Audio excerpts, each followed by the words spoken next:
Vous êtes sur Studio Qualité depuis Jérusalem et c'est l'heure à présent de la revue de la presse et des médias israéliens. À Washington, nous allons écrire l'histoire. Titre ce matin le Israël Hayom. C'était aussi ce qu'a déclaré le Premier ministre israélien avant de s'envoler pour Washington pour un voyage qualifié par le quotidien d'historique.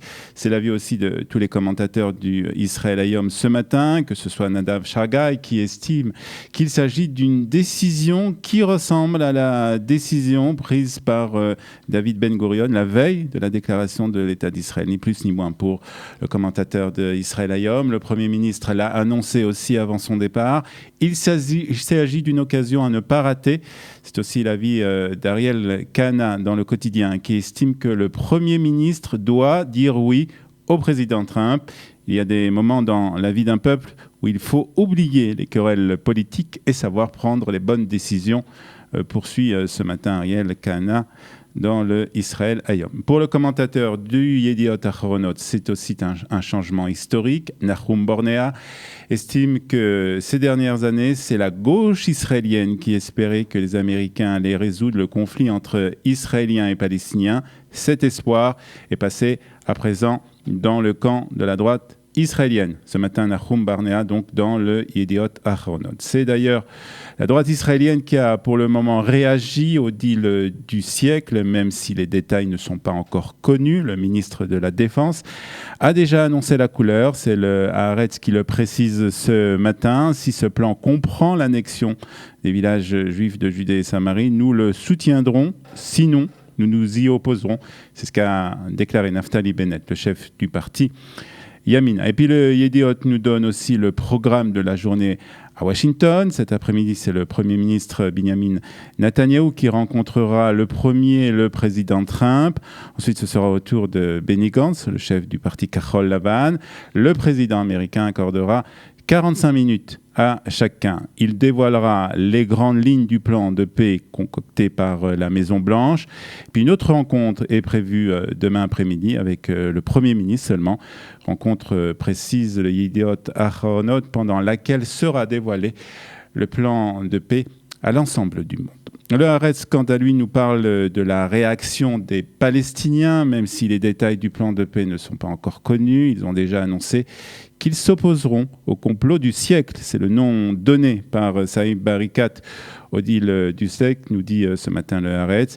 Ils ont même menacé, ajoute le quotidien, de se retirer des accords d'Oslo si Donald Trump annonce son plan de paix, ajoute le Haaretz. Et puis une autre décision, et la presse israélienne y voit un rapport avec la publication du deal du siècle par l'administration américaine. Le Maariv nous parle en tout cas de la décision hier prise par Aryeh Deri, le ministre de l'Intérieur, qui a annoncé que les Israéliens pourront à présent se rendre, ou prochainement plus exactement, pourront se rendre prochainement en Arabie Saoudite. Pour le moment, précise le quotidien, les Israéliens sont autorisés à se rendre dans ce pays pour deux raisons: pèlerinage à la Mecque ou voyage d'affaires. Le décret a été signé en concertation avec les forces de sécurité, le ministère des Affaires étrangères et le Conseil national de sécurité, précise aussi ce matin le Maariv. Et puis toute la presse parle aussi de l'inculpation d'un nouveau député ici en Israël. En effet, le procureur général Avichai Mendenblit a annoncé hier qu'il recommandait la mise en examen du député David Bitton pour corruption, fraude, abus de confiance et infraction fiscale. David Bitton, député Likoud, pourra avoir, précise ce matin le Maariv, avoir un recours en dernière audition avant cette inculpation. Les députés est soupçonné d'avoir perçu près de 992 000 shekels de pots de vin quand il était maire adjoint de la ville de Rishon LeZion, mais aussi en tant que membre de la Knesset. Selon l'un de ses avocats, Maître Ephraim Dimri, les allégations sont irrécevables et ils seront prouvés lors de l'audience préalable à la mise en accusation.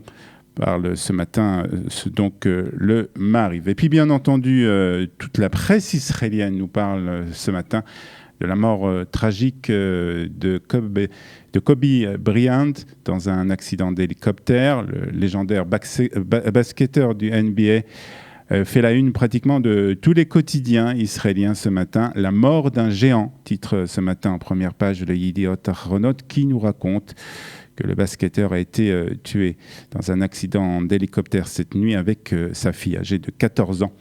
La mort d'une légende, titre quant à lui le Israël Hayom. Et c'est ainsi que se termine ce matin la revue de la presse et des médias israéliens sur Studio Kalita. Pour mieux s'immerger dans la réalité politique, sécuritaire, économique et sociale d'Israël, connectez-vous chaque matin sur Studio Kalita. Daniel Haïk vous y attend pour sa revue de la presse.